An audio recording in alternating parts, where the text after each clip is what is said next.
옆에 계신 분과 인사 나누시겠습니다. 제 옆자리에 계셔주셔서 감사합니다.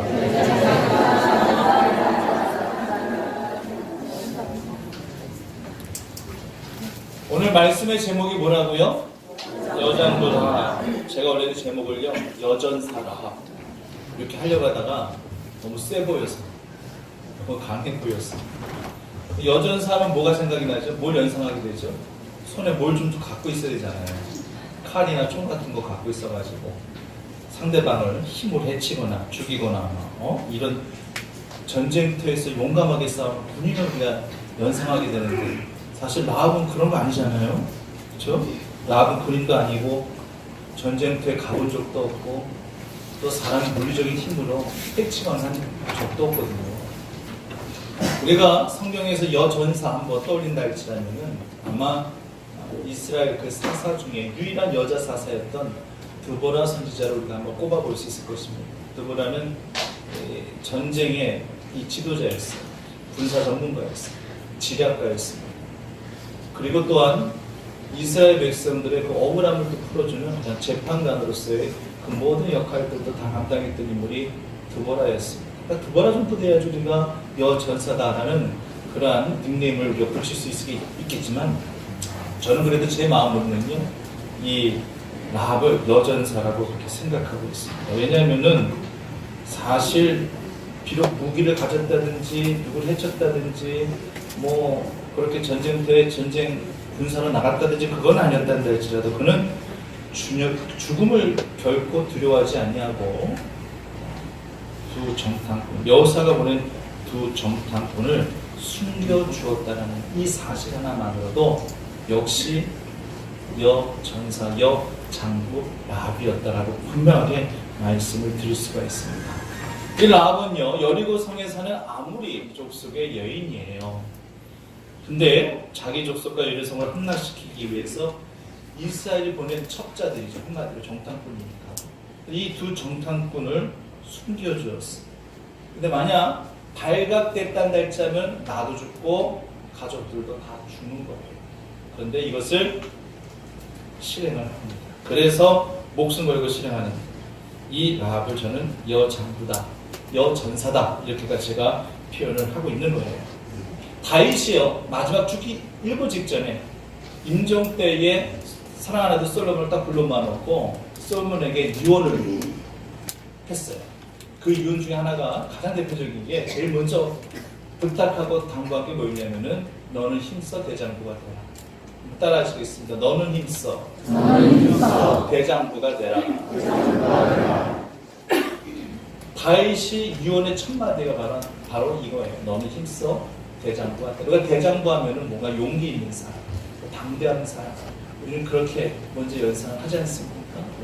근데요, 이 유언을 하고 난 다음에 곧바로 어떤 말씀을 하고 있냐면요, 여호와의 명령을 지켜 그 길로 행할 것이며 모세 율법에 기록된 대로 너는 지켜야 할 것이니라. 이 말씀을 주고 계시는 거예요. 그러니까 다윗이 생각하고 있는 장부의 믿음이라고 하는 것은 그저 용기 있고 담대하고 이것만 언급한 것이 아니라 하나님의 명령을 지키고 그 길로 늘 행하며 모세의 율법을 기록된 대로 지켜가는 그런 사람을 바로 장부의 믿음을 가진 자, 대장부의 믿음을 가진 자이다, 이렇게 다윗은 규정하고 있는 것입니다. 그렇다는 할지라면 우리 모두가 믿음의 대장부로 살아가야 할 줄 믿습니다. 근데 아모리 사람들 입장에서 본다는 할지라면 이 나라를 팔아먹은 그런 이완용 정도로 치부될 수 있는 매국노예요. 솔직히 그렇잖아요. 예전에 잠깐 말씀드린 것 같습니다만, 이 이완용의 후손이 정정당당하게 실력으로 공부해서 합격해서 국가고시 합격해서 이제 국가공직을 얻게 되었어요. 근데 그 사실을 어떻게 또 알았는지 이 국가 유공자들이 또 피켓 들고 시위를 합니다. 뭐라고 시위하는 거겠어요? 아니 어찌 감히 이 나라를 팔아먹은 그러한 외국노의 후손을 어찌 국가의 녹을 먹게 앓게 할 수 있느냐, 이건 말도 안 된다, 떨어뜨리자 이 피켓 시위를 했어요. 이게 사실 이거 업체 설정이요, 이건 말도 안 되죠. 이게 명분이 안 되는 거예요. 아니 이 이완용의 후손이 뭐 낙하산 타고 공주 이런 것도 아니고 정정당당하게 실력을 합격되는 것인데, 근데 할아버지 죄 때문에 자손들이 이렇게 피해를 본다라는 거 얼마나 억울한 일이겠습니까? 근데 정말 그때 당시 이완용의 후손이 결국에는 이런 여론에 떠밀려가지고 불합격체가 되고 말았어요. 정말 이거 울분의 찰일입니다. 그죠? 그래서 그 즉시 할아버지 묘를 당장 찾아가가지고 할아버지 묘를 다 파냈대잖아요. 얼마나 억울하고 얼마나 울분에 찼으면 이런 행동까지 했겠습니까? 근데 분명히 이건요, 그 후에는 어떻게 되었는지 잘 모르겠지만 분명히 법적인 그런 항소 여지는 분명히 있을 것입니다. 국가를 상대로 충분히 손해배상 소송도 가능할 수 있을 것 같아요. 모르겠어요. 지금 다시 공직에 오를 수 있었는지는 잘 모르겠지만 불합리한 것만큼은 사실이죠. 라합이요, 사실 이완용과 별반 다르지 않습니다만 분명하게 다른 사실 하나가 있습니다. 라합은요, 하나님을 경외하는, 하나님을 알고 하나님께 목숨 건 하나님의 자녀였다는 사실을 절대 우리가 잊어서는 안 될 것입니다. 기억할 것은 하나님의 라합을 도구로 사용하셨다는 것이에요. 이게 중요한 거예요. 하나님은 정확하신 분이에요. 지난주에도 제가 말씀드렸지만 이스라엘 백성들이 광야 여정 가운데 속에서 가나안 땅으로 들어가게 하시는 것이, 이것이 하나님께서 그리시는 큰 그림이라고 제가 지난주에도 말씀을 드렸습니다. 이 하나님의 큰 그림을 그리기 위해서 중간중간에 모든 어려움도, 그들의 배고픔도, 그들의 가람도, 그들의 추위도, 그들의 더위도 다 해결해 주신 분이 하나님이시라고 말씀드렸었죠. 그리고 그 가나안 땅을 정탐했을 때도 하나님께서 또 도구 삼아 주신 것이 누구를 이용하셨는가 했더니만 여호수아 갈렙을 통하여서 긍정적인 믿음의 보고를 하였고, 그것 때문에 그 부정적인 보호를 한 사람들의 그러한 이 고백으로 말미암아 이스라엘 백성 전체가 막 목 놓아 울고 밤새도록 울고, 누구 죽은 것도 아닌데 그냥 막 마치 장례식장에 그냥 호곡하는 소리들이 들려지는 것처럼 그렇게 막 들려졌을 때에 일부의 그 모든 분위기를 반전시킨 인물이 여호수아 갈렙이잖아요. 하나님께서 이 땅을 우리에게 주시겠다고 약속하지 아니하였느냐? 그들은 우리의 밥이고 우리는 능히 저 성에, 저 땅에 들어갈 수 있느냐? 하나님께서 이 여호수아 갈렙을 도구 삼아 주셔가지고 결국에는 또 큰 그림을 또 그리게 하시는 거잖아요. 오늘 본문에도 두 정탐꾼을 통해서 하나님께서 그 그림을 계속 이어나가고 계시고, 가장 결정적인 역할을 한 인물이 바로 오늘 본문 우리가 지금 배우고 있는 라합이라는 그런 인물이라고 하는 것입니다. 그런데 좀 차이가 있어요. 그 지난주에 우리가 배웠던 그 정탐꾼들은요, 발각이 됐나요? 안 됐나요? 발각이 안 됐어요. 긍정적인 보고를 한 정탐꾼이든 부정적인 보고를 한 정탐꾼이든 간에 조용히 몰래 들어갔다가 가나안 땅을 탐지하고 또 조용히 몰래 빠져나와서 자기가 본 바를 그대로 보고했어요. 한 명도 그들에게 발각되지 않았습니다. 그런데 오늘 이 두 명의 정탐꾼은 이미 정보가 유출이 됐어요. 그래서 여리고 왕까지 모든 사실을 알게 됐어요. 그래서 군사들을 풀죠. 샅샅이 찢어라, 찾아내라. 만약에 그렇게 해서 찾아내고 발각됐단다 할지라면은 아마 여리고성 아마 함락하는 그 모든 과정까지 그리 순탄하진 않았을 것입니다. 그때 하나님께서 라합이라는 인물을 들어 사용하셨던 것이고, 라합이 바로 하나님의 큰 그림을 그리게 하시는 그 과정 가운데 속에서 도구로 삼게 되신 거예요. 그렇단다 할지라면은 라합은 과연 어떻게 하나님의 도구로 사용될 수 있었는가? 먼저 그녀는요, 전망 좋은 집에 살고 있었습니다. 전망 좋은 집.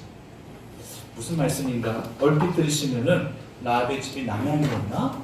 아니면 라합의 집이 밖에 좀 볼 게 좀 있었나 보다, 주변 경관이 좋았나 보구나, 탁 트였나 보구나, 그래서 전망이 좋은 집이었나 보구나, 우리 쉽게 그렇게 생각하겠지만 저는 그런 측면에서 이렇게 전망 좋은 집이라고 말씀드린 것이 아니에요. 제가 말씀드리고 싶은 것은 그녀의 집이 여리고 도성 위에 있었었고, 물론 벽돌로 된 집이었겠지만 창문이 있었다라는 거. 그래서 그 창문을 통해서 바깥을 훤히 내다볼 수 있었다라는 거. 그래서 제가 전망 좋은 집이다라고 말씀을 드리는 거예요. 집을 고르는 기준 중에 하나가 전망이지 않습니까? 밖에 한이 탁 트였는지 아니면 막혔는지. 그 전망에 따라서요, 가치가 다르죠. 우리가 바닷가 주변에 뭐 휴가를 가더라도요, 호텔이나 펜션 같은 데 가더라도요, 똑같은 구조, 똑같은 평수란다 할지라도 바깥 전망이 어떠냐에 따라서, 뷰가 어떠냐에 따라서, 바닷가가 훤히 보이는 뷰이냐 아니면은 딱 막혀버린 그런 산을 바라보는 뷰이냐에 따라서 가격 차이가 있어요, 없어요? 가격 차이가 있어요. 가격 차이도 꽤 크더라고요, 보니까.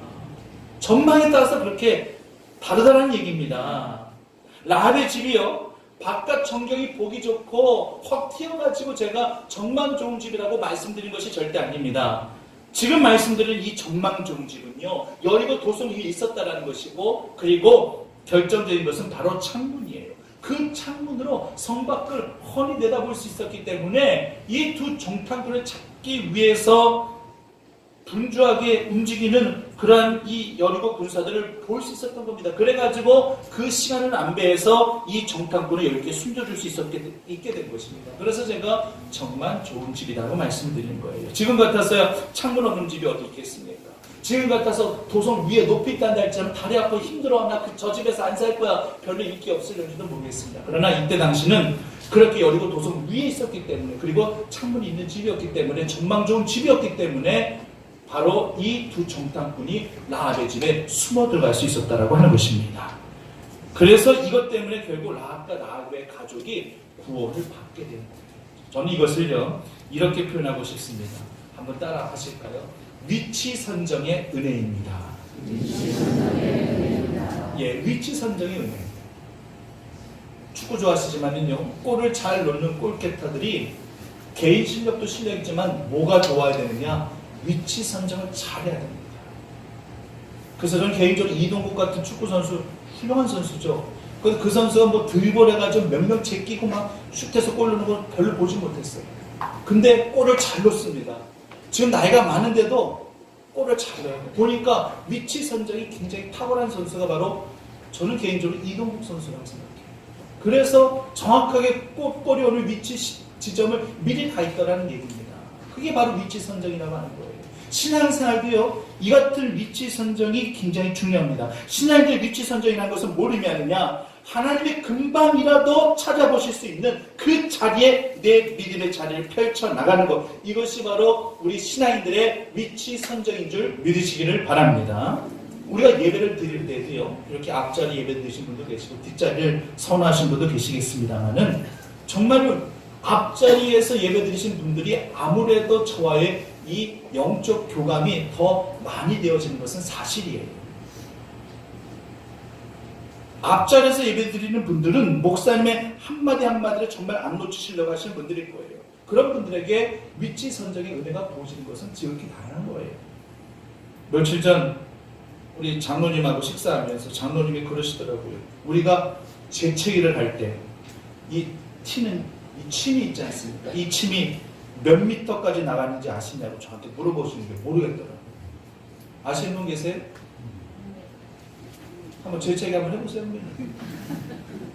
재채기를 하니까 이 보고에 나와 있나 봐. 정확하게 지금 안복승 권사님 말씀하셨는데 8m. 8m. 제가 지금 재채기하면 앞에 있는 임철선 장로님까지 지금 충분히 침이 튀기는 거예요. 튀겨도 괜찮겠습니까? 더러워. 이렇게 닦는 분이 계실 수 있을 것이고, 침이 튀겨도 좋아, 나는 그래도 앞자리를 고수할 거야, 이런 분도 계실 수 있을 것이고, 물론 우리가 어느 자리에 믿음의 자리를 펼치고 있는지, 우리가 어디에 있는지 물론 하나님은 다 보고 계십니다. 하지만 하나님은요, 언제나 준비된 자를 찾으시고 그런 자를 사용하는 줄 믿으시기를 바랍니다. 하나님이 쓰시는 그릇은요, 항상 하나님 가까이 곁에 두고 싶어 하시는 거예요. 주부들도 자주 쓰는 그릇은 주방 가까이에 둡니다. 멀리 두지 않아요. 아마 주방 가까이 두는 그런 그릇은 깨져도 별 부담 없는 그릇일 것입니다. 막 써도 결코 아깝지 않을 그릇일 것입니다. 손님이 오셨을 때 접대하는 그릇은 따로 두게 되어 있어요. 집안에서 자주 쓰는 그릇은 그렇게 귀한 그릇 아닙니다. 천한 그릇입니다. 하지만 그런 그릇이 주인의 쓰임에 합당한 그릇이라고 디모데후서 2장 20절에서 또 21절까지 말씀을 고백하고 있지 않습니까? 큰 집에는 금 그릇과 금 그릇뿐만 아니라 나무 그릇과 질 그릇도 있어서 귀하게 쓰는 것도 있고 천하게 쓰는 것도 있을 수 있는데, 중요한 것은 누구든지 이런 것에서 자기를 깨끗이 하여 기 쓰는 그릇 되어 거룩하고 주님의 쓰임에 합당하여 주의 선한 일에 바로 준비함이 되어야 할 것입니다. 결국은 그것을 말씀하고 계시는 거예요. 라합은요, 금그릇 아닙니다. 라합은 은그릇도 되지 못합니다. 라합은 천한 나무 그릇이나 질그릇에 불과한 그러한 여인이었습니다. 하지만 그릇의 재질은 전혀 중요하지 않아요. 자기를 비워서 자기를 깨끗하게 할 때 주인은 그 그릇을 가까이 두고 그 그릇을 사용하시는 것입니다.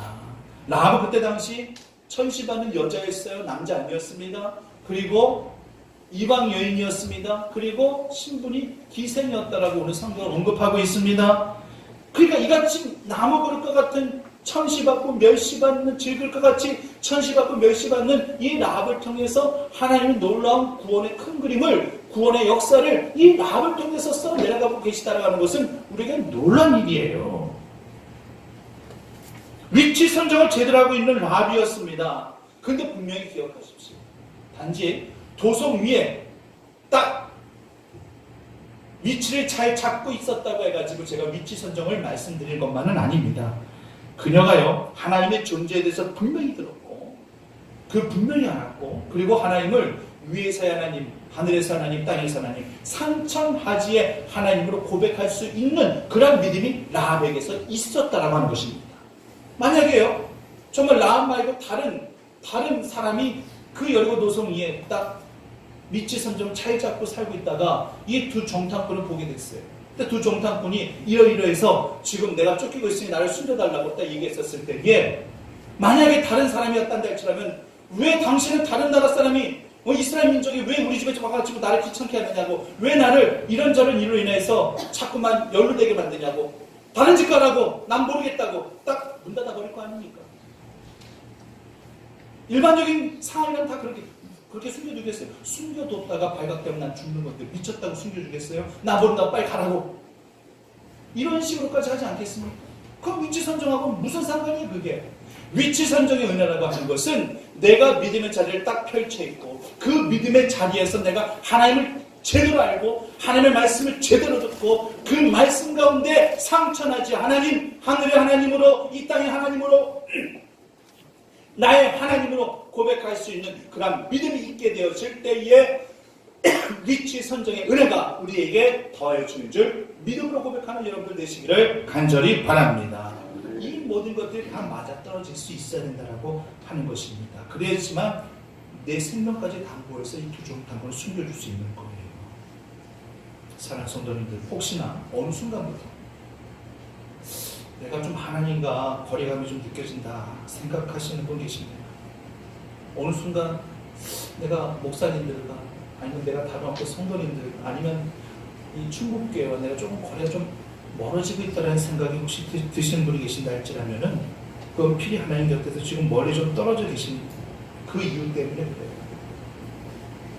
강단에서 선포되는 그 말씀을 듣고 늘 접하면서도 내 안에 믿음으로 자리 잡지 못한 그런 상태에서 자꾸만 정말 예배의 자리를, 말씀의 자리를 사모하는 열정은 점점 식어가고 그냥 단순히 의무감 정도로만 예배 자리를 찾고자 하신다면 결국 믿음의 위치 선정에서 지금 내가 실패할 확률이 높다라는 그런 증거밖에 안 되는 것입니다. 이런 상태에서는요, 하나님과의 거리감이 참 좁혀진다는 것이 쉽지가 않아요.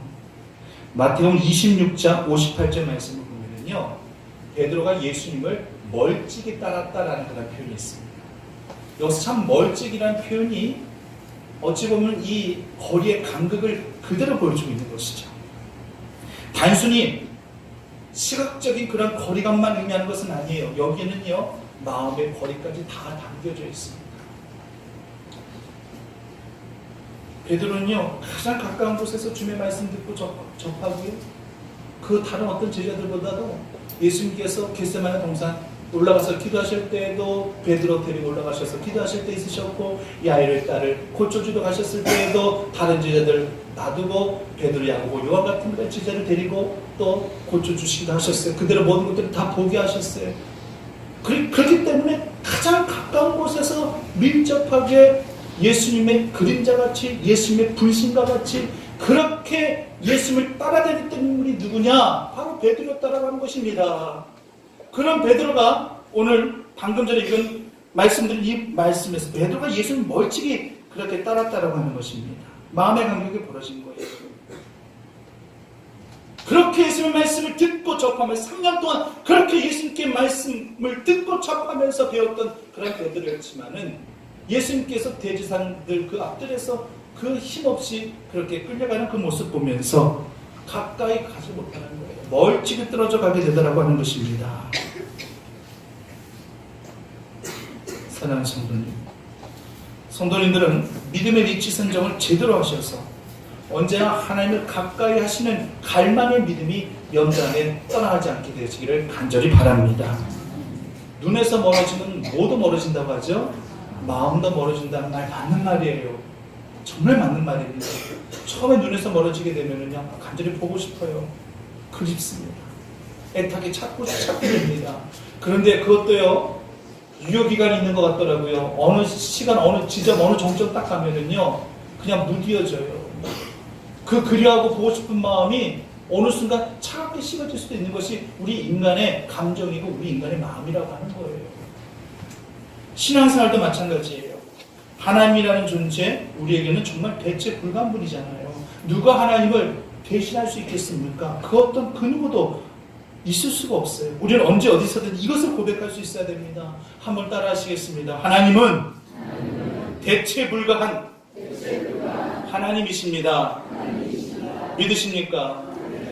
그 어떤 그 누구도, 그 어떤 그 무엇도 우리 하나님을 대신할 수는 없습니다. 우리는 지금 이렇게 고백합니다만 이 고백이 어떤 상황에서든지 우리의 영원한 고백이 되어야만 하는 거예요.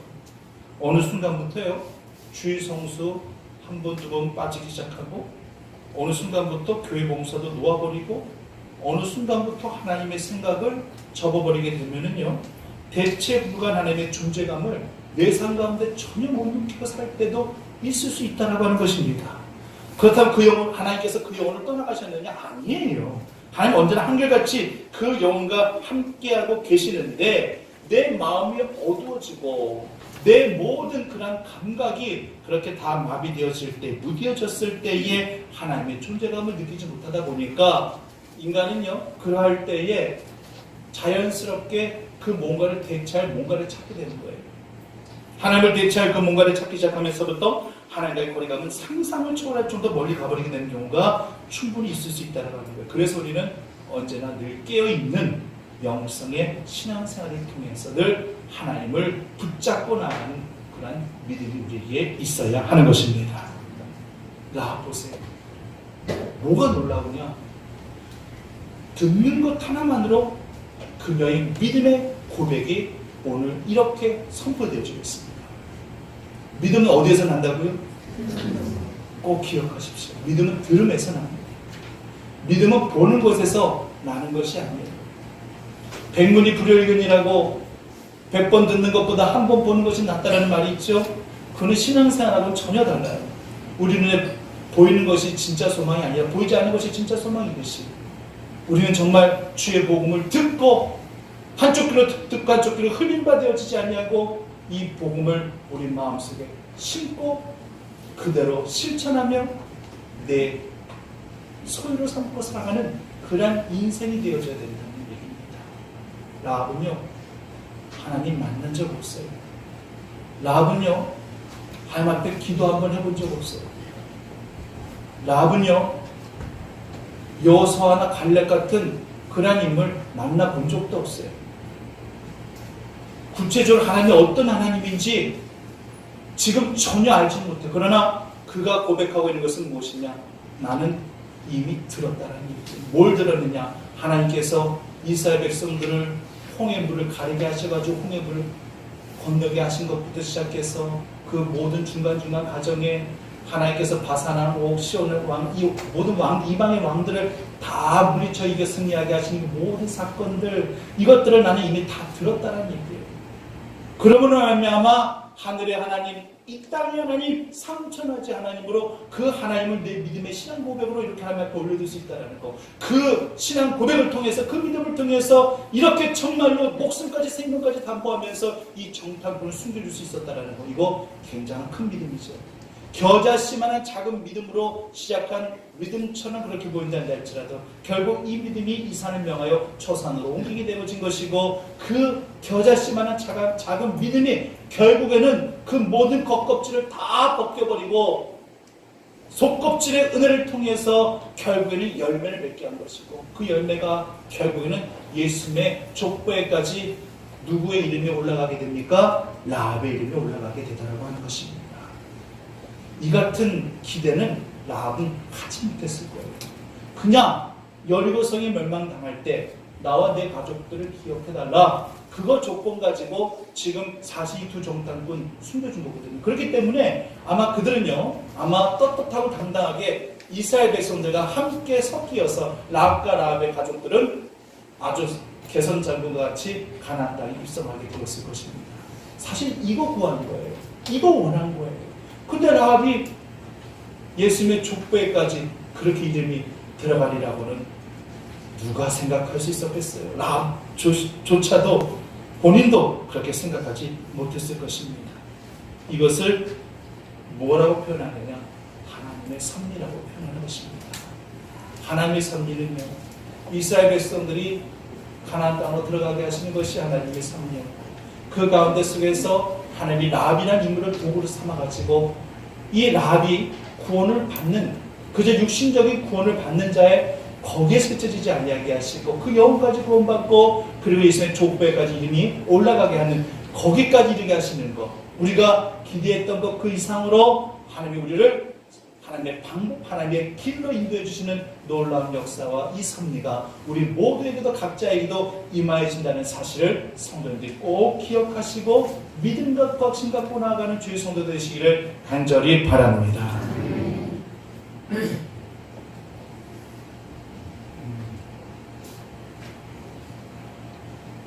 라합은 이거예요. 내가 들었노라. 그래서 내가 아노라.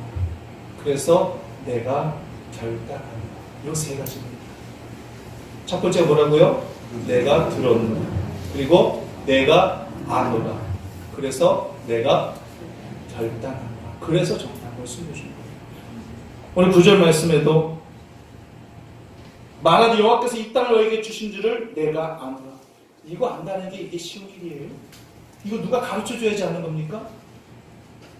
이거 누가 가르쳐줘야지 하는 걸까요? 아니에요. 이미 들었기 때문에 하나님께서 정말로 홍해를 가르게 하시고 모든 이방의 왕들 다 물리쳐 이겨 승리하게 하시고 그 모든 것들을 들었기 때문에, 내가 들었기 때문에 내가 알게 된 것입니다. 누군가에 의해서 전수받은 게 아니라, 누군가에서 주입받은 게 아니라, 그 모든 소문 같은 소문이지만 그 모든 소문이 결국 거짓이 아니라 진실이었음을 그가 깨닫고 내가 이 땅을 너에게 주신 줄을 내가 아노라, 이렇게 고백하게 된 것이고, 그래서 결단하여 그 두 종단군을 숨겨줄 수 있었던 것이었어요. 이게 바로 하나님의 섭리하는 것이죠. 여러분을 통해서 이루시고자 하신 하나님의 섭리도 바로 이겁니다. 여러분 주의 말씀을 늘 듣는 훈련을 늘 해가시기를 간절히 원합니다. 주의 말씀을 한쪽에 듣고 한쪽에 자꾸 흘리기 시작하면요, 어느 순간 남는 게 없어요. 항상 내게 주신 이 말씀을 내 말씀으로 받드시고 그 말씀 가운데 늘 살아가시려고 노력하셔야 된다는 거예요. 그리고 결단하셔야 된다는 거예요. 그리고 내가 아노라, 이것을 고백하시면서 신앙 안에서 늘 떠나가지 아니하셔야 된다고 하는 것입니다.